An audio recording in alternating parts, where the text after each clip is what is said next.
बिस्मिल्लाहिर्रहमानिर्रहीम। अस्सलाम वालेकुम व्यूअर्स, कैसे हैं आप सब? उम्मीद करती हूँ खैरियत से होंगे।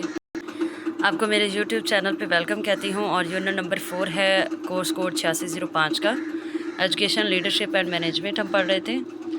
यूनिट नंबर 4 का नाम है एजुकेशनल प्लानिंग। जैसे कि हम ऑलरेडी एजुकेशन पे बात कर चुके हैं प्रीवियस वीडियोस के अंदर, और प्लानिंग के हवाले से भी हमने देखा है। अब हम इसको ब्रीफली जो है ना वो ओवरव्यू के साथ इस तरह से पढ़ेंगे कि कोई जो है कॉन्सेप्ट वो वाज़े ना रहे, या कोई भी ऐसी चीज़ हो जो आप लोगों के लिए मुश्किल ना हो। इसकी आउटलाइन ज़रा देखें तो इसमें क्या है, पहले है डेफिनेशंस हैं एजुकेशन की, एम्स हैं और ऑब्जेक्टिव हैं, ठीक है। और ऑब्जेक्टिव में कोई 4 टाइप्स ऑफ ऑब्जेक्टिव पढ़ेंगे, जिसमें सेल्फ रियलाइजेशन है, ह्यूमन रिलेशनशिप है, इकोनॉमिक एफिशिएंसी है, सिविक रिस्पॉन्सिबिलिटी है। और अप्रोचेज़ के अंदर इसकी 3 अप्रोचेज़ हैं। एक सोशल डिमांड है, मैन पावर रिक्वायरमेंट है और रेट ऑफ रिटर्न्स है, ठीक है। ये 3 किस्म के अप्रोचेज़ पढ़ेंगे।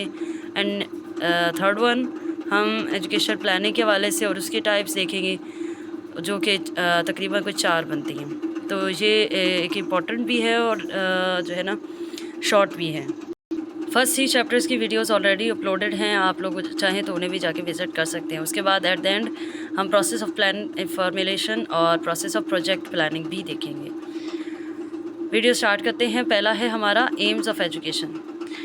एम्स ऑलरेडी हम पढ़ चुके हैं कि मकसद है। तो educational planning is a continuous process led by educational leaders to align with the nation changing needs, achievement development goals and match education with employment market requirements. Education planning एक मुसलसल चलने वाला अमल है, जिसके अंदर जो एजुकेशन लीडर्स हैं, यानी जो तालीम बनाने वाले हैं, उसके गोल सेट करने वाले हैं, to align with the nation's changing needs, कौम की बेहतरी के लिए जो वक्त के साथ ज़रूरत के साथ तब्दीलियाँ आ रही होती हैं, अचीव डेवलपमेंट गोल्स, ताकि उससे आपके जो तरक्की के गोल्स हैं जो आपने सेट किए हुए हैं उनको अचीव किया जा सके। And match education with employment market requirements, और जो तालीम है वो जदीद जो मार्केट के आ रहे हैं तरजीहात, उन पे मीट करती हो, उन पे मनहसर हो या उनके अकॉर्डिंग हो, ठीक है। तालीम का बुनियादी मकसद ये है कि जो भी बच्चा तालीम हासिल करे वो आने वाले दौर में उसके साथ जो है ना कोऑर्डिनेट कर सके, ठीक है, पीछे ना रहें। Every education policy thinks about these questions at some point. हर जो एजुकेशन पॉलिसी है वही इन्हीं सवालों को जो है ना वो देखती है कि आया कि जो हम अभी एजुकेशन फॉर्मुलेट कर रहे हैं ये अभी बच्चों को समझ आएगी, इजी टू अंडरस्टैंड है, या इसकी ज़रूरत है, क्या इसका रुझान है, क्या फ्यूचर में इसकी बहुत ज़्यादा ज़रूरत है। तो इस किस्म के जो दीगर क्वेश्चंस हैं वो एजुकेशन पॉलिसी में देखे जाते हैं। The goals of education are decided based on what's needs in a country. जो बुनियादी मकसद होता है एजुकेशन का वो ये है कि कंट्री में किस चीज़ की ज़रूरत है, कंसिडरिंग थिंग्स जैसे कि पॉलिटिक्स है, सोसाइटी है, इकोनॉमी है, एंड हाउ पीपल थिंक, लोग क्या सोचते हैं, कैसे सोचते हैं, लर्न और क्या पढ़ना चाहते हैं, एंड हाउ टीचिंग हैपन्स, और किस तरह से इनको पढ़ाया जा रहा है। तो इस किस्म के हवाले से जो क्वेश्चंस आते हैं वो भी एजुकेशन पॉलिसी के अंदर मद्देनज़र रखे जाते हैं। Some of the main ideas about education have stayed the same over time. कुछ आइडियाज़ वक्त के साथ साथ सेम ही रहते हैं एजुकेशन पॉलिसी में, but different things have been focused on different times. लेकिन मुख्तलिफ़ औक़ात में, मुख्तलिफ़ वक़्त में मुख्तलिफ़ चीज़ों को भी मद्देनज़र रखा जाता है। कुछ चीज़ें चेंज भी हो जाती है, कुछ चीज़ें साल साल से सेम ही रहती हैं। नेक्स्ट हम देखते हैं पर्पज़ ऑफ एजुकेशन होना क्या चाहिए। Education use to focus on society, patriotism and ideology. Education का मकसद जो होना चाहिए या उसका जो ध्यान होना चाहिए वो सोसाइटी पे होना चाहिए, पैट्रियाटिज़म मुहिब वतनी पे होना चाहिए, और आइडियालॉजी नज़रिए पे होना चाहिए। Education shifted to focus on intellectual skills. Education जो है ना वो आपको तवज्जो दिलाती है आपकी जो महारतें हैं, ज़हनी महारतें हैं, उनकी तरफ, ठीक है। Now education is linked to national development. अब तालीम को हमने कौमी तरक्की के लिए जो है ना उसको साथ मिला दिया है कि ये बहुत ज़रूरी है। It's more about making people educable and trainable rather than just teaching them things. अब जो तालीम है उसका मकसद ये है कि अपने लोगों को एजुकेट करना है, तालीम याफ्ता बनाना है, उनकी जो रहन सहन का तरीक़ाकार है उसको चेंज करना है, उनको ट्रेन करना है, rather than just teaching them things. सिवाय इसके कि हम उसे पढ़ाते जाएँ, इम्प्लीमेंटेशन ना हो और उसको कोई फ़ायदा ना हो, बल्कि आज की तालीम का मकसद है कि लोगों को एजुकेट करना और उनको ट्रेन करना। नेक्स्ट हम देखेंगे ऑब्जेक्टिव्स। अब पहले पॉलिटिकल ऑब्जेक्टिव्स होते हैं, इकोनॉमिक ऑब्जेक्टिव्स होते हैं, सोशल ऑब्जेक्टिव्स होते हैं और पेडागोजिकल ऑब्जेक्टिव्स होते हैं। पॉलिटिकल जैसे नाम से ज़ाहिर है, about national unity, internationalism, equal education, opportunities and creating skilled people. Education का जो पॉलिटिकल ऑब्जेक्टिव है उसका जो फोकस होता है या इंटरेस्ट होता है वो नेशनल यूनिटी पे होता है, कौमी यकजहती, इंटरनेशनलिज्म, ठीक है, यानी कि आपके जो सफारती मामलात हैं उनके ऊपर भी आपकी तवज्जो होनी चाहिए।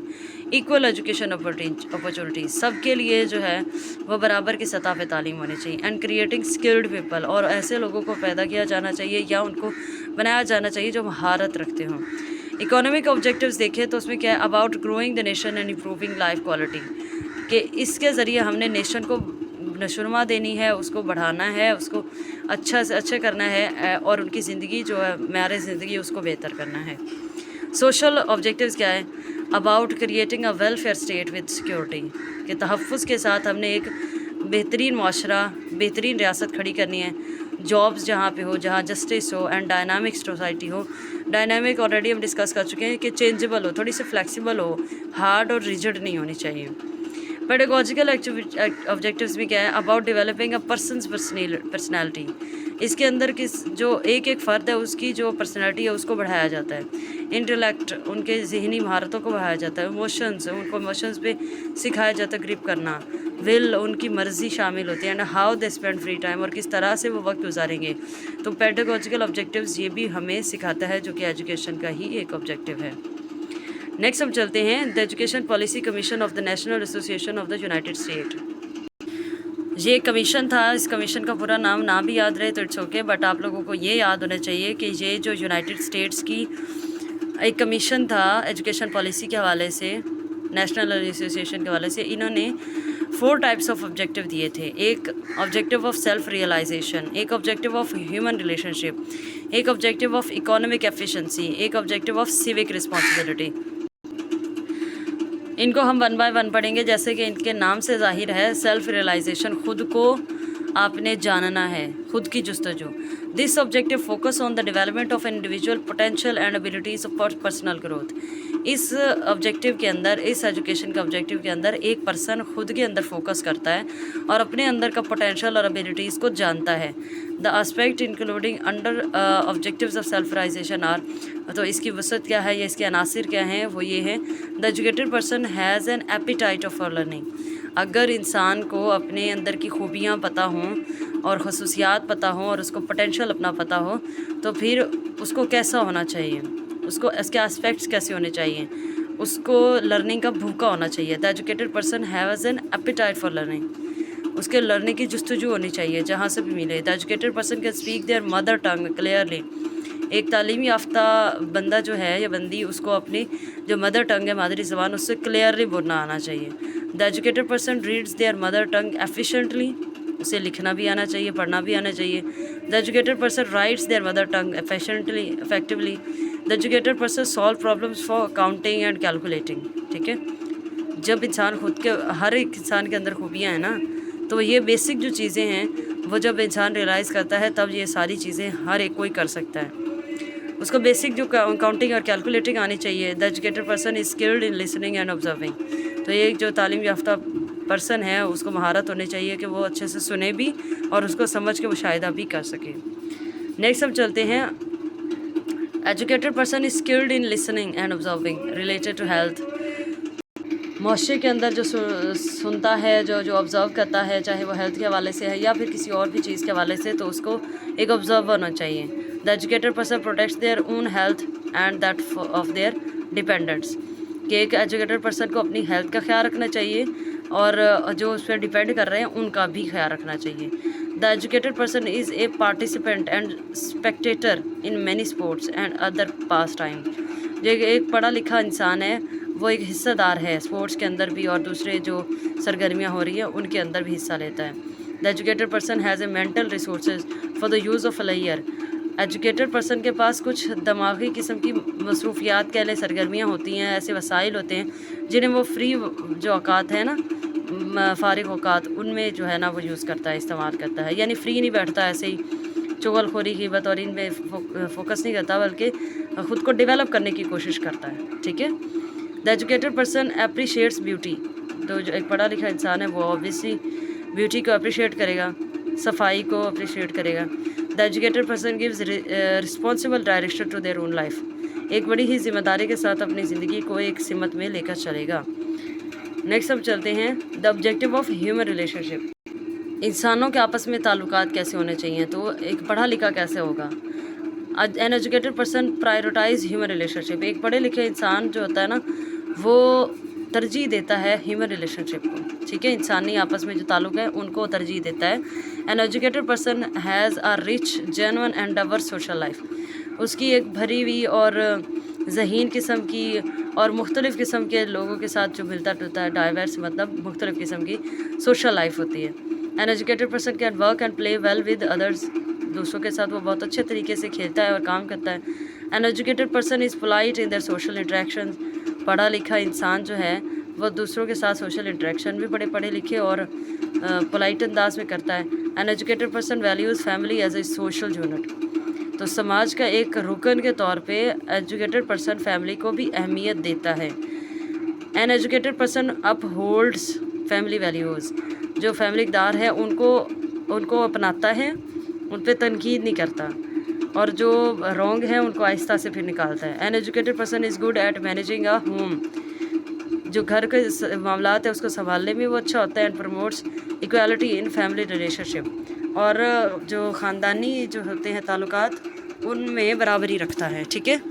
नेक्स्ट हम चलते हैं the objective of economic efficiency. इनके नाम के हवाले से एक पढ़े लिखे इंसान को किस तरह से होना चाहिए वो हम पढ़ रहे हैं। They take pride in doing a good job. तो एक जो पढ़ा लिखा इंसान है वो क्या करते हैं, वो अच्छी नौकरी करते हुए फ़ख्र महसूस करते हैं। They know what's needed for different jobs. वो जानते हैं कि मुख्तलिफ़ जॉब्स के लिए क्या ज़रूरत है। They have picked a job they want. वो उस जॉब को चुनते हैं जो उन्हें चाहिए होती है। They are successful in their job. वो अपनी जॉब में कामयाब होते हैं। They keep getting better at their job. वो अपनी जॉब के अंदर या अपने कारोबार के अंदर बेहतर से बेहतरीन करने की कोशिश करते हैं। They see the value of their work in society. वो काम की अहमियत को अपने माशरे के अंदर जानते हैं। They manage their money wisely. वो अपने पैसे को बड़े अक्लमंदी से इस्तेमाल करते हैं। They decide how to spend money thoughtfully. ठीक है, ये सेम बात हुई है। दे आर स्मार्ट शॉपर्स, यानी कि ख़रीदारी करते हुए वे बड़े वो ध्यान से ऐसे फजूल खर्ची नहीं। ठीक है, ये इकोनॉमी के हवाले से है कि उसके अपने हिसाब पे एजुकेशन के क्या असरात पड़ रहे हैं। They look out for them selves when buying. वो क्या करता है, खुद की तरफ और फैमिली की तरफ देखता है जब वो ख़रीदारी कर रहा होता है। ठीक है। नेक्स्ट हम चलते हैं ऑब्जेक्टिव ऑफ सिविक रिस्पॉन्सिबिलिटी। बतौर सिविलियन उसकी क्या जिम्मेदारी हैं। Caring about fairness in society, के माशरे के अंदर जो एक वाज़ेह है और शफाफ पसंदी उसका ख्याल रखता है। Trying to fix things that are not right. उन चीज़ों को सही करने की कोशिश करता है जो गलत हैं और सही नहीं है। लर्निंग हाउ सोसाइटी वर्क्स, इस बात को सीखता है कि किस तरह से सोसाइटी ने काम करना है। Being able to spot propaganda, जो भी प्रोपेगेंडा है वो जिस भी मकाम पे हो रहा है उसको ख़त्म करने की कोशिश करता है। नेक्स्ट है respecting people who think differently. मुख्तलिफ़ किस्म के लोग मुख्तलिफ़ किस्म की सोचते हैं तो वह हर एक राय का एहतराम करता है।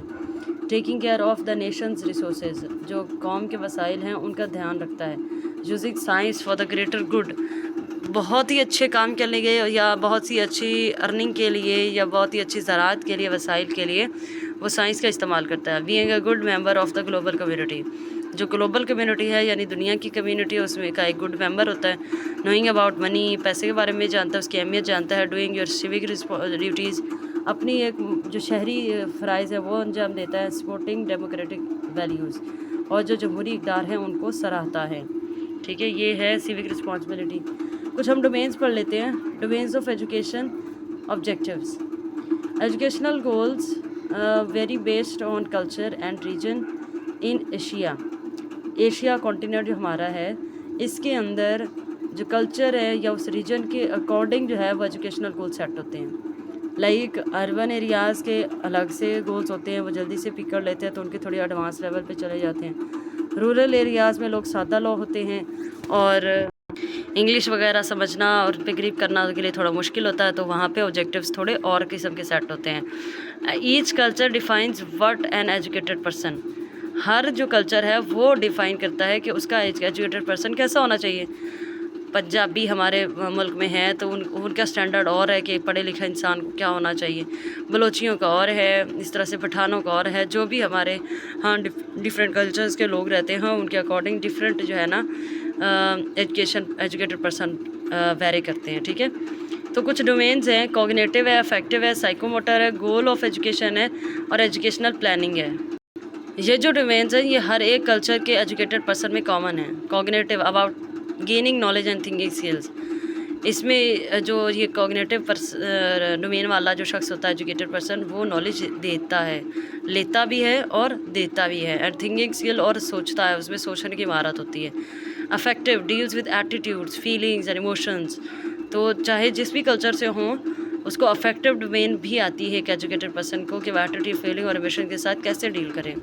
Psychomotor focus on physical movement और कोऑर्डिनेशन, वो अपनी सेहत के हवाले से भी बहुत कंसर्न होते हैं, तो वो फिजिकल मूवमेंट और कोऑर्डिनेशन को प्रेफर करते हैं। एजुकेशन गोल यानी goal of education, no matter the focus, education aims for balance development in all 3 areas. जो ऊपर हमने 3 एरियाज़ पढ़े, यानी कि आपको सोचने की समझने की सलाहियत होनी चाहिए, आपको नॉलेज आना चाहिए, फिर आपको फीलिंग्स और इमोशंस और एटीट्यूड्स पे कंट्रोल होना चाहिए, फिर आप फिजिकल मूवमेंट और कोऑर्डिनेशन करें। तो यहाँ पे गोल ऑफ एजुकेशन कह रहे हैं कि ये तीनों बहुत इंपॉर्टेंट है और एक बैलेंस्ड लाइफ करते हैं for a well round person, और यही हमारे गोल ऑफ एजुकेशन कहलाते हैं।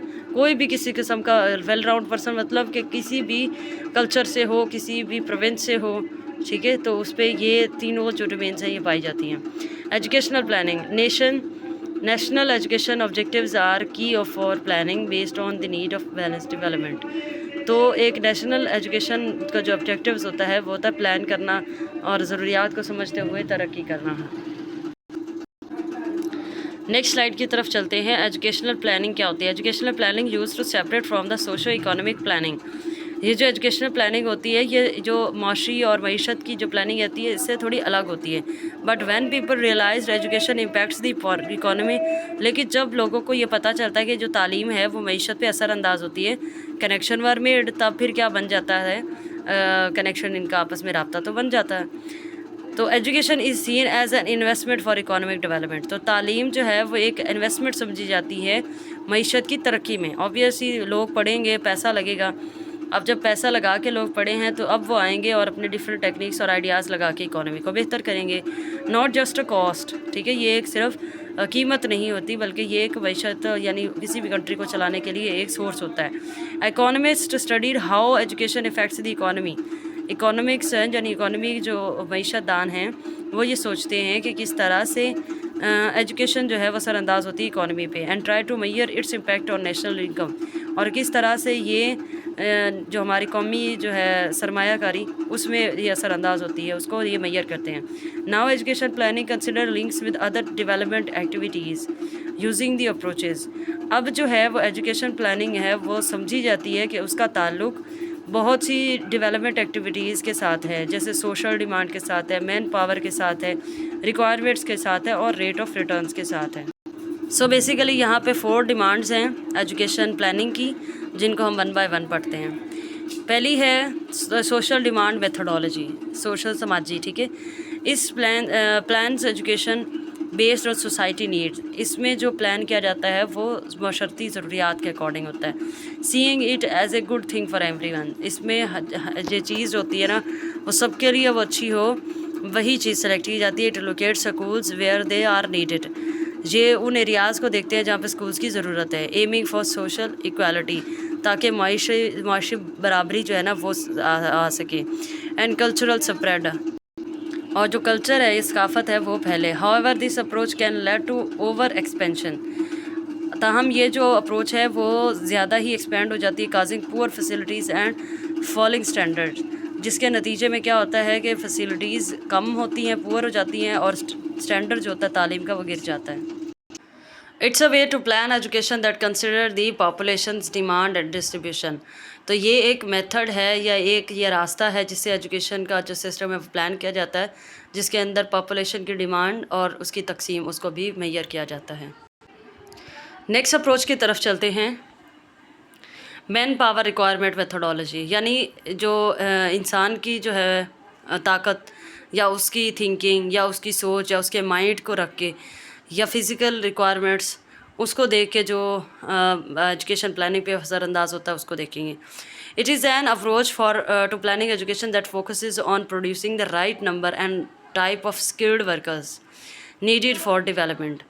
तो इस किस्म के अप्रोच के अंदर जो प्लानिंग एजुकेशन है वो फोकस करती है कि हम सही तादाद में सही किस्म के जो माहिर बंदे हैं, वर्कर्स हैं, उनको जो है ना वो हम बना सकें ताकि वो जो तरक्की का मरहला है उसमें मदद कर सकें। It uses methods like asking employers about their future needs. इस मेथड को यूज़ किया जाता है कुछ क्वेश्चंस पूछ के, जैसे कि employers about the future needs के जो एम्प्लॉयज़ आ रहे हैं उनकी मुस्तकबिल की ज़रूरियात क्या हैं। एनालाइजिंग लेबर आउटपुट रेशोज़, जो मज़दूर तबका है उसकी जो हमने रेशो देखनी है कि वो कितना आ रहा है। कंपेयरिंग विद अदर कंट्रीज़, दूसरे ममालिक से इसका कंपेयर किया जाए, मवाजना किया जाता है।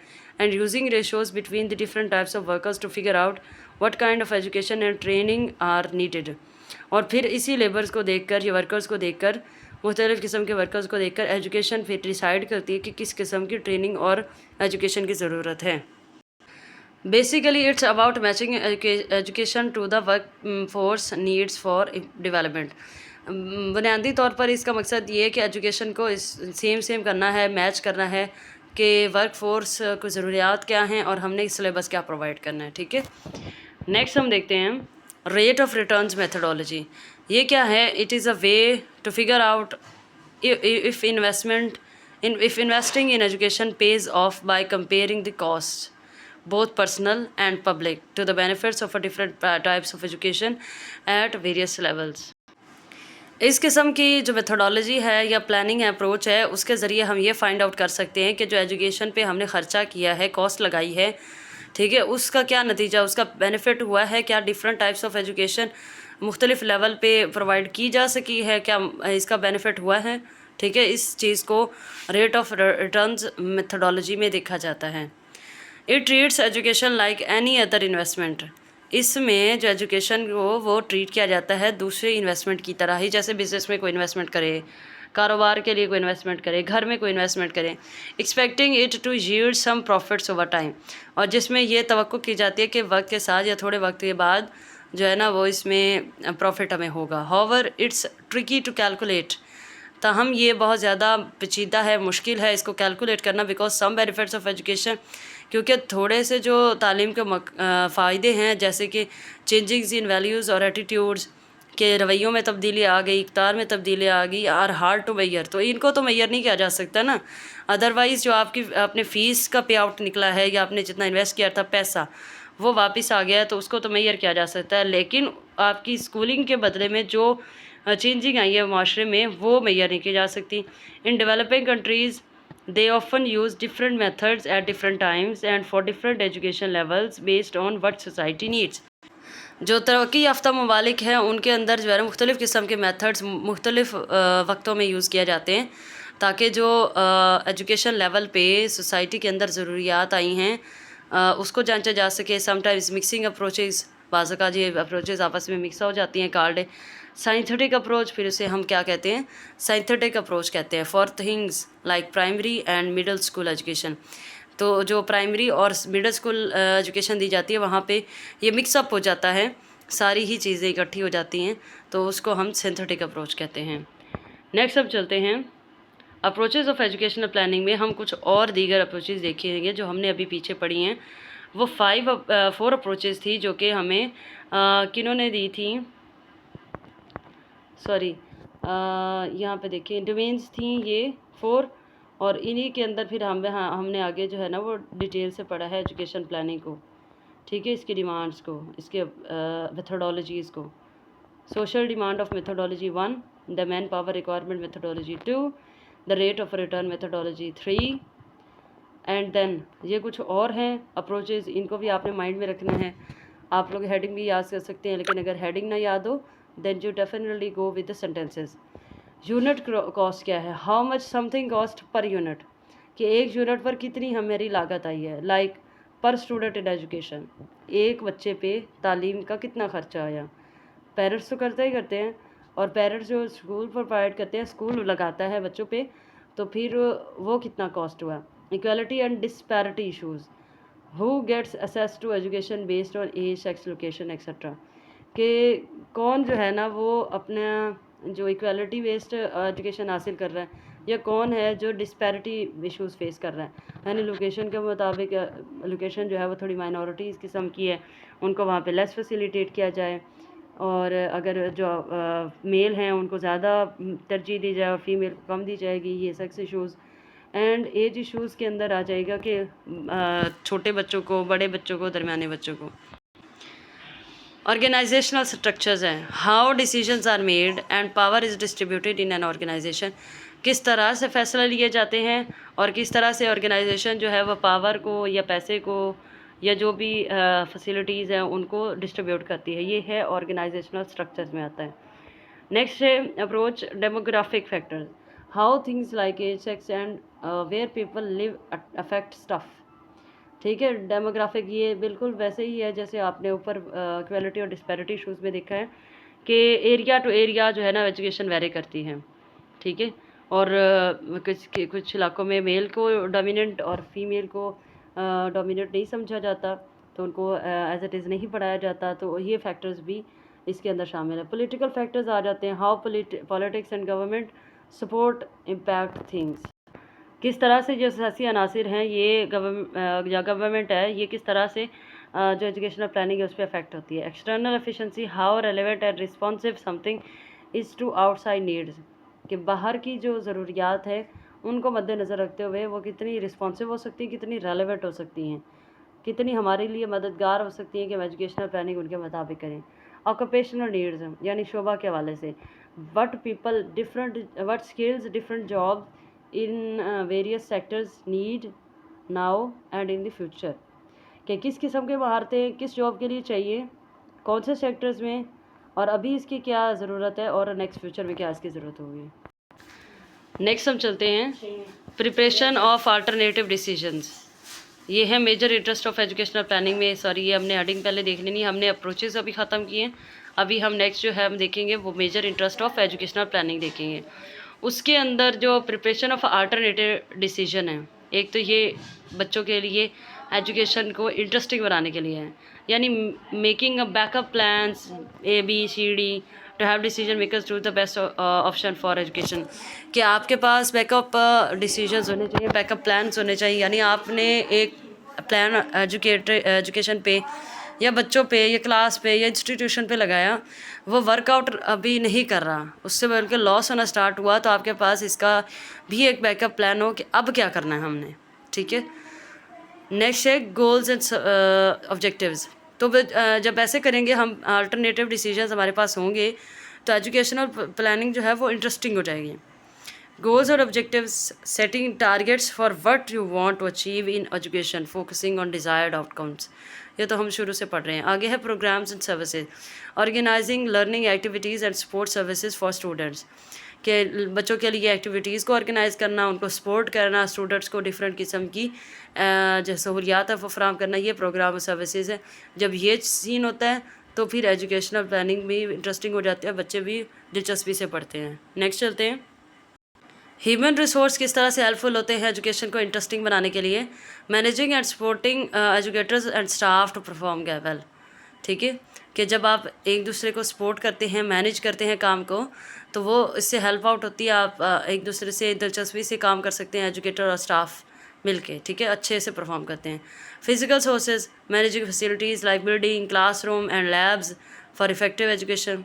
जब आप इन फिज़िकल रिसोर्सेज को मैनेज करते हैं तो ऑब्वियसली वो एजुकेशन जो है ना वो बेहतरीन तरीके से परफॉर्म हो जाती है। Finance, managing the budget and funding for education affecting resource allocation. ठीक है, जब आप बजट और फंडिंग के अंदर रह कर काम करते हैं तो आपको परेशानी नहीं होती, फाइनेंस जो है वो आपका लिमिट में रहते हैं, और फिर आप जो है ना वो एजुकेशन प्लानिंग जो है ना वो बेहतरीन तरीके से कर सकते हैं।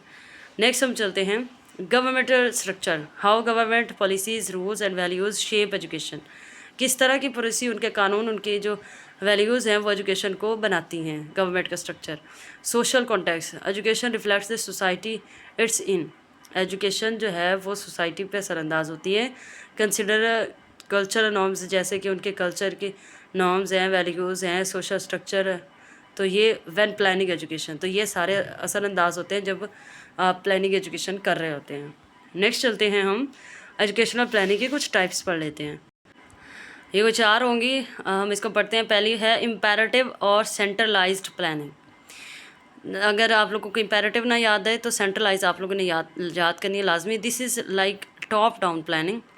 ये इसको समझा जाता है कि ऊपर से नीचे की प्लानिंग की जाती है, पहले ऊपर का सेक्टर, फिर नीचे का, फिर नीचे का। The federal government decides what needs to be done. जो फेडरल गवर्नमेंट है हमारी, वो डिसाइड करती है कि हमने क्या ज़रूरियात जो है ना उसको पूरा करना है। एलोकेट्स रिसोर्सेज, हमने क्या जो है रिसोर्सेज इस्तेमाल करने हैं। And then the provisional authorities implement the plans, और जो फिर आगे सूबाई हुकूमतें हैं वो उन प्लान्स को इम्प्लीमेंट करवाती हैं, लागू करवाती हैं। ठीक है, ये है सेंट्रलाइज प्लानिंग या इम्पेरेटिव प्लानिंग। इम्पेरेटिव में क्या होता है, अगर आप सिंपल ग्रामर में इंग्लिश में जाएँ तो इम्पेरेटिव सेंटेंसेज होते हैं जिसमें आप हुक्म देते हैं, ठीक है, ऑर्डर करते हैं। तो इसके अंदर भी आप इस तरह से देख सकते हैं। नेक्स्ट है इंडिकेटिव प्लानिंग और local planning, local level planning. This is like grass roots planning, क्योंकि ये लोकल लेवल की होती है तो इसीलिए हम इसे ग्रास रूट प्लानिंग कहते हैं। Local people decide what's a priority. Local लोग जो है ना, वो जो रहने वाले हैं किसी शहर के, देहात के, वो डिसाइड करते हैं कि हमने किस किस्म के जो है वो किस चीज़ को प्रायोरिटी देनी है। गेट हेल्प फ्रॉम एक्सपर्ट्स, फिर वो एक्सपर्ट्स से मदद लेते हैं। And the government funds local projects, और फिर जो गवर्नमेंट है वो सपोर्ट करती है इन लोकल प्रोजेक्ट्स को। इन पाकिस्तान डिस्ट्रिक्ट नाजिम्स help with the type of planning. तो इस किस्म के जो लोकल प्रोजेक्ट्स होते हैं उनको जो डिस्ट्रिक्ट होता है नाजिम, यानी किसी भी ज़िले का नाजिम होता है, वो इन प्लानिंग करने में हेल्प करता है इनकी। नेक्स्ट चलते हैं sectoral planning. Here each department likes education, health makes it owns plans. अब जहाँ पे ये सेक्टर बना दिए जाते हैं कि आपके अंडर ये इलाके, आपने इनकी एजुकेशन पे फोकस करना है, तो ये भी प्लान बनाते हैं अपना। Funds go to reach each department secretly, secretary, तो जो उनका सेक्रेटरी होता है डिपार्टमेंट सेक्रेटरी का, उसको जनाब फ़ंड प्रोवाइड किए जाते हैं ताकि वो इम्प्लीमेंट करवाए। All departments are busy doing their own thing. तो हर डिपार्टमेंट अपने ही काम करने में मसरूफ़ होता है। With less cooperation between them, उनके आपस में कोई मतलब एक सेक्रेटरी दूसरे सेक्रेटरी के उनके आपस में बहुत ही कम कोऑपरेशन होती है। नेक्स्ट है integrated planning. This is like focused development. इसको हम फोकस्ड डेवलपमेंट कहते हैं। A specific area, pilot area, pilot area होता है जो ख़ास किस्म का एरिया प्रोवाइड किया जाए, ठीक है, मखसूस इलाका। इज़ चूज़न फॉर डेवलपमेंट, उसको तरक्की के लिए चूज़ किया गया है। ऑल डिपार्टमेंट्स वर्क टुगेदर, अब इसमें सारे डिपार्टमेंट वर्क करेंगे, हेल्थ का भी करेगा, एजुकेशन का भी करेगा, ठीक है, और जो भी दीगर प्रोजेक्ट्स हैं वो इधर मिल के काम करेंगे on projects of that area, ensuring development with all facilities, ताकि उनको सारी फैसिलिटीज़ प्रोवाइड की जा सकें। But sometimes needy areas might get include, लेकिन इस सेंस में जो ज़रूरतमंद तबका है वो अक्सर महरूम हो जाता है, ठीक है, उनको इग्नोर कर दिया जाता है। नेक्स्ट हम चलते हैं the process of a plan formulation. ये प्रोसेस कैसे होता है? Board objectives and targets setting. जो बोर्ड है वो सेट करता है, ब्रॉड ऑब्जेक्टिव्स और टारगेट सेटिंग है कि आपने टारगेट सेट करने हैं, अपने ऑब्जेक्टिव बनाने हैं। This is like deciding where you wanna go. इसमें ये डिसाइड किया जाता है कि आप लोग जाना कहाँ चाह रहे हैं, किस सिमत में जाना चाह रहे हैं, डायरेक्शन लेनी है। इन प्लान फार्मूलेशन जो determine the big goals for the economy, इसमें आप इकोनॉमी के लिए बड़े बड़े जो है ना वो गोल सेट करते हैं। लाइक इंक्रीजिंग इनकम, किस तरह से हम अपनी इनकम इंक्रीज़ करें, एम्प्लॉयमेंट, मुलाजमतें कैसे बढ़ाएँ, और रिड्यूसिंग इनक्वालिटीज़, जो बराबरी जो नाइंसाफ़ी हो रही है, इनक्वालिटी है, उसको ख़त्म कैसे करें। These goals show the direction the economy should move in. तो इस जब ब्रॉडर लेवल पे प्लान फार्मूलेशन की जाती है तो उसके अंदर इकोनॉमी के लिए डायरेक्शन भी प्रोवाइड कर दी जाती है। नेक्स्ट है survey current economic conditions. Think of this like checking the current situation before making a plan. Survey क्या होता है, मौजूदा हालात जो हैं उनको चेक किया जाता है। तो इकोनॉमिक कंडीशन के मौजूदा हालात को चेक किया जाता है कोई भी एजुकेशन प्लान बनाने से पहले कि हमारे पास बजट कितना है, हम कितना काम कर सकते हैं। You look at how the economy is doing right now to figure out where you need to focus more efforts to make it grow better. तो इसके अंदर आप जो है ना वो फोकस करते हैं इकोनॉमी के अभी क्या है और अब हमारे पास ज़रूरत क्या है और हमें कितनी मज़ीद एफ़र्ट्स लगानी पड़ेंगी इकोनॉमी को बेहतर बनाने के लिए, और इस इकोनॉमी के बाद हमें क्या फ़ायदा है। ठीक है, ये सर्वे या content economic current economic condition कहते हैं इसे। नेक्स्ट चलते हैं स्ट्रैटेजी फिर आपने बनानी है। पहले आप लोगों ने ये याद रखना है, पहले आपने क्या है ब्रॉडर ऑब्जेक्टिव अपने सेट किए, फिर आपने है वो सर्वे करवा के एजुकेशन प्लानिंग जब कर रहे हैं आप लोग, तो आपने फिर क्या सर्वे करवा के मौजूदा हालात को चेक किया और अपनी ज़रूरियात को चेक किया। फिर नेक्स्ट आपने स्ट्रेटजी बनाया। This is like figuring out how after you have decided the what objectives. जब आपने क्या ऑब्जेक्टिव्स हैं ये डिसाइड कर लिया, उसके बाद आपने ये देखना है कि हाउ आफ्टर यू डिसाइडेड कि आपने अब क्या करना है। ठीक है, ऑब्जेक्टिव्स को इम्प्लीमेंट कैसे करना है, कोई स्ट्रैटेजी तो होगी ना। Strategy means choosing the method to achieve those goals you set. आपने जो गोल सेट किए हैं उनको अचीव करने के लिए कोई ना कोई ये तरीक़ाकार है। If you do not tackle the crucial areas right, अगर जो कि इंपॉर्टेंट एरियाज़ हैं उनको आप टारगेट नहीं करते स्टार्टिंग में, the plan might be fail. तो जो प्लान होता है वो आपका फेल हो सकता है कि ज़रूरत जो थी जहाँ पे डेवलपमेंट की वहाँ पे की नहीं गई, और जहाँ पे थी ऑलरेडी डेवलपमेंट वहाँ पे आपने फोकस कर लिया। नेक्स्ट है डिटर्मिनेशन ऑफ प्लान साइज़। आपने प्लान को मेजर करना है कि आपका प्लान का साइज़ कितना है, ब्रॉडर लेवल पे है, थोड़े लेवल पे है, डिस्ट्रिक्ट लेवल पे है, तहसील लेवल पे, whatever. Here you are deciding how big or small your plan should be based on the goals and strategy. आपके गोल्स और स्ट्रैटेजी के अकॉर्डिंग आपका प्लान कितना बड़ा है। Planners use tools called the capital output. जो planner हैं वो एक टूल यूज़ करते हैं जिसे हम कैपिटल आउटपुट कहते हैं, आउटपुट रेशो कहते हैं, to figure out how much investment is needed to get certain increase in income. कि हमें कितनी ज़्यादा इन्वेस्टमेंट की ज़रूरत है कि हम एट द एंड रिज़ल्ट में हमारी इनकम जो है वो हमने इन्वेस्टमेंट भी जो की और प्रॉफिट भी है वो इंक्रीज़ हो जाए। For example if the ratio is 4:1, अगर आपने 4:1 की रेशो से जो है ना वो प्लान का साइज़ बनाया या इन्वेस्टमेंट की है, you need ₹4 investment for ₹1 extra income. तो इसका मतलब ये है कि आपको ₹4 लगाने पड़ेंगे, ठीक है, एक एक्स्ट्रा इनकम लेने के लिए। सही है, जिससे आपको फ़ायदा हो। नेक्स्ट हम चलते हैं financing of plan public and private sectors. अब प्राइवेट है और पब्लिक लेवल पे भी सेक्टर्स पे भी एजुकेशन प्लान बनाए गए, प्राइवेट स्कूल्स बनाए गए हैं। तो इन अ मिक्सड इकोनॉमी, तो पाकिस्तान की इकोनॉमी चूँकि मिक्सड है, यानी कुछ ज़राअत से पैसा आता है, कुछ बैंकिंग से पैसा आता है, कुछ आपके जो ऑनलाइन वर्किंग है उससे आता है, तो मुख्तलिफ़ किस्म से आता है। इसको हम कहते हैं mixed economy. Pakistanis financing plans involved both public and private sectors. The government spends money on development through direct public expenditure. कि गवर्नमेंट जो है वो पैसा खर्च करती है या तो डायरेक्ट पब्लिक इंस्ट्रक्शन, यानी जो आवाम के लिए जो अखराजात होंगे उस पर डायरेक्ट पैसा खर्च करती है। It's also guides private sector resources using policies, और इसी तरह से ये प्राइवेट सेक्टर को भी वसाइल देती है कि वो आपकी पॉलिसी जो है ना उसको इस्तेमाल कर सकें। Many for these plans comes from the internal source.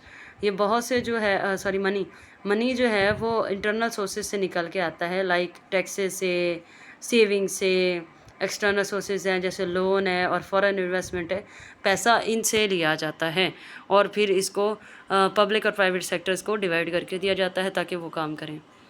Next चलते हैं sectoral programs. Think of this like making a plan for different parts of your life, education, health and business. आप इसको ऐसे लेंगे कि एक प्लान है जो डिफरेंट पार्ट्स ऑफ लाइफ पे इम्प्लीमेंट होता है, जिसमें एजुकेशन भी है, हेल्थ है और बिजनेस है, इसमें सारी चीज़ों को ही देखा जाएगा।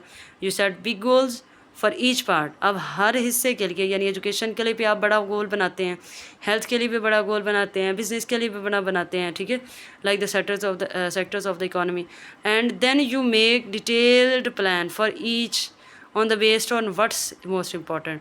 और फिर आप ये प्लान करते हैं कि अभी सबसे ज़्यादा अहम क्या है कि हम पहले इम्प्लीमेंट करें। The key is to balance everything so it all works well together. तो जो इसकी चाबी है कामयाबी की वो ये है कि आपने हर एक चीज़ को देखना है कि कौन बेहतर काम कर रहा है, ठीक है, हर चीज़ में बैलेंस लेकर आना है। Like you got make sure your goals match the money and resources you got. जैसा कि आपने अपने गोल्स जो सेट किए हैं, आपने ये देखना है कि आपने जो मनी उस पर लगाया है वो उसको मैच कर रहा है, उसकी ज़रूरत के मुताबिक है, और क्या रिसोर्सेज वही लिए हैं जो इस प्लान के अकॉर्डिंग है। ठीक है, नेक्स्ट हम चलते हैं mobilization of resources. This is about getting the stuff you need. इसका मतलब ये है कि वो चीज़ें लेना जो आपको ज़रूरत है, लाइक पीपल और मटीरियल्स। इसमें लोगों को भी प्रोवाइड किए जाते हैं, मटेरियल भी प्रोवाइड किया जाता है to make your plan happen, ताकि आपका मनसूबा कामयाब हो। For a plan to work, एक प्लान को काम करने के लिए you got to figure out how to get the right people. आपको सही लोगों की ज़रूरत है और आपको ये फिगर आउट करना है, आपको ये निकालने हैं सही लोग कि वो निकल के आएँ और आपके इदारे का हिस्सा बने। And things to do what you want to do, और फिर आप सोचें कि आप इनसे करवाना क्या चाहते हैं, आपने किस मकसद के लिए बनाया। It's like making sure you have got the right team. इसका मतलब ये है कि आपको ये यकीन करना है या इस बात को यकीन बनाना है कि आपने सही टीम ली है एंड टूल्स और सही हथियार लिए हैं टू हिट योर टारगेट्स, ताकि आप अपने टारगेट्स को हिट कर सकें। मोबिलाइजेशन ऑफ रिसोर्सेज का मतलब कि अपने वसाइल का सही इस्तेमाल करना। वसाइल चाहे वो ह्यूमन हो, चाहे फिर वो मटेरियल थिंग्स हो। ठीक है, नेक्स्ट चलते हैं प्लान एग्जीक्यूशन। अब प्लान क्या है, वो एग्जीक्यूट करेगा। Basically means figuring out how to put a plan into action at different levels. किस तरह से मुख्तलिफ सतह पे ये प्लान एक्शन में आएगा। So you got a spell out of the machinery. ठीक है, like the teams, agencies and processes. इसमें आपकी जो मशीनरी है वो टीम है, एजेंसी हैं, प्रोसेस हैं, needs to make the plan work. ये मिलके प्लान को वर्क करती हैं। This way it's clear how different development activities for the plan are gonna be handled by various organization. इसीलिए ये साफ वाज़ेह है कि मुख्तलिफ़ किस्म की डेवलपमेंट एक्टिविटीज़ के लिए जो हमने प्लान किया होता है वो मुख्तलिफ़ ऑर्गेनाइजेशन के काम सर अंजाम देती हैं, या एजेंसी देती हैं, या कोई मोस्टली पब्लिक सेक्टर्स देते हैं। ठीक है, इसी तरह से प्लान एग्जीक्यूट करता है। प्रोजेक्ट प्लानिंग हम देख लेते हैं। Project planning is like making a road map for a trip you want to reach a destination. Project planning आप समझ रहे हैं कि ये एक ऐसा रोड मैप है जिसमें आप ट्रिप का प्लान करते हैं कि आपको इस मकसद तक पहुंचना है। Like raising the standard of living. Education में आप देखें कि आपने अपने म्यार ज़िंदगी तक पहुंचना है यूजिंग लिमिटेड रिसोर्सेज, थोड़े से रिसोर्सेज को यूज़ करके, जैसे मनी है, टाइम है, people. To do this smartly, आपने इसे बड़े स्मार्टली अंदाज से करना है। You prepare your project carefully so you do not waste off. आपको अपने जो प्रोजेक्ट है उसको केयरफुली तैयार करना है ताकि जो स्टफ़ है, मटेरियल है, उसका वेस्ट ना हो। You check if the project makes sense from different angles. आपने ये देखना है कि आपका प्रोजेक्ट कोई सेंस भी रखता है या नहीं, वो एग्जीक्यूट करता है या नहीं। जैसे पैसा उस पर लगा रहे हैं, टेक्नोलॉजी लगा रहे हैं, सोसाइटी भी इस्तेमाल कर रहे हैं, तो वो क्या सेंस रखता है, उसका फ़ायदा है, उसके बनाने का कोई मकसद है। The best way to solve a problem with lots of constraints. तो एक बेहतरीन तरीका किसी भी मसले को हल करने का है वो बहुत से आपके जो है ना आइडियाज़ हैं। यूज़ रिसोर्सेज वाइजली, आप अपने रिसोर्सेज का अक्लमंदी से इस्तेमाल करें। Sound good from financial, economic, technical, business and management sides. तो इन सब की तरफ से आपको बेहतरीन अच्छा एक रिस्पॉन्स आएगा जब आप रिसोर्सेज का सही इस्तेमाल करेंगे। Flexible to handle changes during the project. तो आपने बेहतरीन तरीके से जो आप अगर प्रोजेक्ट में चेंजिंग करनी है, ठीक है, तो वो भी आप तरीके करें, अपना प्रोजेक्ट फ्लेक्सिबल रखें कि वो चेंजेबल हो। ठीक है, नेक्स्ट हम चलते हैं। गुड प्रोजेक्ट को ऐसा होना चाहिए, be the best solution for a given problem, कि वो जो मौजूदा प्रॉब्लम है उसका बेहतरीन सोल्यूशन हो। Use the least resources possible, थोड़े से थोड़े वसाइल इस्तेमाल करें उसके अंदर, तो वो गुड प्रोजेक्ट कहलाता है। Be sound in financial, technical, economic and managerial aspects. तो इसके अंदर उसके फाइनेंशियल, टेक्निकल, इकोनॉमिकल हर आस्पेक्ट से वो फुल हो। ठीक है, वो रिसोर्सेज इस्तेमाल में काबिल हों। Be flexible to adjust to changes, उसमें तब्दीली भी लाई जा सकी हो जहाँ ज़रूरत हो, तो उस प्रोजेक्ट पे कोई फ़र्क ना पड़े। नेक्स्ट अब चलते हैं फीचर्स ऑफ प्रोजेक्ट प्लानिंग पे। तो इसमें इंट्रोडक्शन आ जाता है प्रोजेक्ट का। पहले तो हम इंट्रोडक्शन देते हैं ना। इसमें आपने provides an overview of the project scope project के स्कोप पे आपने इंट्रोडक्शन देना है, इसकी इंपॉर्टेंस पे, उसकी प्लेस पे within a broader development plan. फिर उसके बाद आपने उसका बैकग्राउंड बताना है, offers context by referencing relevant government plans and policies related the project sector, कि बैकग्राउंड में इसे कौन कौन सी गवर्नमेंट प्लान्स हैं, पॉलिसीज़ हैं जो सपोर्ट कर रही हैं। ठीक है, ये भी आपने बताना है। नेक्स्ट हम बताएंगे प्रोजेक्ट एरिया, कहाँ पे ये प्रोजेक्ट लगेगा। Involves exploring the area where the project will operate including its suitability and necessary data collection, जो आपने डाटा कलेक्ट किया है ज़रूरत के मुताबिक, उसके मुताबिक ये प्रोजेक्ट कहाँ पे लगेगा, ये किस इलाके के लिए सूटेबल है। उसके अंदर आपके फ़िज़िकल रिसोर्सेज भी जाएंगे, आपके पॉपुलेशन एम्प्लॉयमेंट भी आपको चाहिए होगी, ठीक है। फ़िज़िकल रिसोर्सेज में आपकी exams land utilization, topography, soil capability, water availability etcetera, ठीक है। तो आपको फिजिकल रिसोर्सेज में ये चाहिए। आपको एम्प्लॉयमेंट चाहिए, analyze the size, age, structure, density, urban rural distribution and migration trends of the population in the project area, ठीक है। किस इलाके में ज़्यादा जो है वो लोग माइग्रेट करके जा रहे हैं और वहाँ पे ये जो प्रोजेक्ट है वो इफेक्टिवली काम आएगा, इसका भी आपने मुशाहिदा करना है। नेक्स्ट हम चलते हैं फ़िज़िकल इंफ्रास्ट्रक्चर। ऑब्वियसली वो सेम वही है जो हमने फ़िज़िकल रिसोर्सेज पीछे पढ़े कि इसमें assess the current state of a transport and communication infrastructure relevant to the project. आपने ट्रांसपोर्ट और कम्युनिकेशन के आपस में बातचीत के लिए कोई ज़रिया है उस प्रोजेक्ट तक पहुंचने का, उसको भी देखना है। Institution, evaluate the presence and capability of a supporting institution crucial for the project success. Project की कामयाबी के लिए आपने तजिया करना है कि मौजूदा और जो हो सकते हैं इस इदारे के सपोर्ट के लिए वो कौन कौन से हैं, ये बहुत ज़रूरी है जानना, ठीक है। नेक्स्ट चलते हैं objective and phasing of the project. मकासद, discuss the importance of clearly defining project objectives and phasing out specific task. आपने इसके ख़ास किस्म के काम के टास्क निकालने हैं, ठीक है, और उसकी अहमियत को वाज़े करना है। It also touches upon the physical work involved and the need of identity project activities and their completion sequence. इसके अंदर आपने फ़िज़िकल वर्क को टच देना है और प्रोजेक्ट की जो आइडेंटिटी है, एक्टिविटीज़ है, उसको देखना है, ज़रूरत को देखना है और उसकी कंप्लीशन तक का सारा सीक्वेंस आपने देखना है, ठीक है। Phasing step by step. Choice of location, production process and size. आपने इसकी लोकेशन भी ऑब्वियसली देखी होगी, तो प्रोजेक्ट बनाते हैं ना। प्रोडक्शन प्रोसेस कैसे वो बनाया जाएगा, क्या चीज़ चाहिए होगी, साइज़ कितना है। Emphasis the significance of selecting an appropriate location, आपकी एक ख़ास किस्म की लोकेशन होनी चाहिए। प्रोडक्शन प्रोसेस होना चाहिए और प्रोजेक्ट साइज़ होना चाहिए based on technical consideration, natural condition and future demand. जो भी आपके पास अभी वसाइल हैं उनको देखते हुए। नेक्स्ट है project major works and other components. Project पे करने वाले बहुत हैं काम और उसके साथ दूसरी जो चीज़ें हैं वो देखते हैं। This section emphasis the importance of identifying and detailing the man elements of project. इस सेक्शन के अंदर हम जोर देते हैं कि हम जो है मेन एलिमेंट्स हैं प्रोजेक्ट के उनको आइडेंटिफाई कर सके, इंक्लूडिंग मेजर वर्क्स जिसके अंदर बहुत से अहम काम हैं, ancillary works and buildings and equipment. ये बहुत ही इंपॉर्टेंट है कि आपको बिल्डिंग बनानी है, आपको काम स्टार्ट करना है। Major works are the primary task और कंस्ट्रक्शन, जो ज़्यादातर बेसिक काम है वो प्राइमरी टास्क है, यानी शुरुआत करना है या कंस्ट्रक्शन करवानी है किसी भी प्रोजेक्ट के वाले से, such as a building infrastructure. Ancillary works and buildings are secondary, जो उसके ऊपर बिल्डिंग बननी है या उसके ऊपर काम होना है उसके डेकोरेशन का, वो दूसरा एक वर्क होता है। पहले वर्क होता है बिल्डिंग खड़ी करना, बट नेसेसरी कंपोनेंट्स, लेकिन एक बहुत ही बुनियादी और ज़रूरत किस्म की कंपोनेंट्स हैं। लाइक स्टाफ हाउसेज, आपने स्टाफ के लिए हाउसेज बनाने हैं, वाटर सप्लाई टैंक्स लगाने हैं। इक्विपमेंट इंक्लूड्स मशीनरी, ठीक है। जब हम कोई भी स्कूल बनता है तो स्कूल में जो बुनियादी चीज़ें हैं वो तो ऑब्वियसली रखनी पड़ती हैं। फिर स्कूल चलता है तो वक्त के साथ साथ उसमें डेवलपमेंट्स होती रहती हैं। एंड व्हीकल्स नीडी, और ऐसी सवारियाँ जिसकी ज़रूरत है ड्यूरिंग कंस्ट्रक्शन और ऑपरेशन, तामीर के दौरान, वो प्रोवाइड होनी चाहिए। नेक्स्ट चलते हैं phasing of works and activities, किस तरीके से काम होता है और क्या क्या एक्टिविटीज़ हैं। Projects are often spread over time, तो वक्त के साथ साथ ये प्रोजेक्ट फैल जाता है। And are divided into phases, और फिर क्या है इसको फेजेस में डिवाइड कर दिया जाता है फॉर बेटर मैनेजमेंट, ताकि बेहतरीन तरीके से मैनेज किया जा सके। This planning is crucial for large projects, ये बड़े जो प्रोजेक्ट हैं उनके लिए ये प्लानिंग बहुत ज़रूरी है कि इसे आप स्टेप बाय स्टेप कर लें। दैट इन्वॉल्व्स लोन्स, कि उसमें आप लोन ले लें, as it helps in scheduling and ensuring that various activities are given appropriate significance for loan repayment.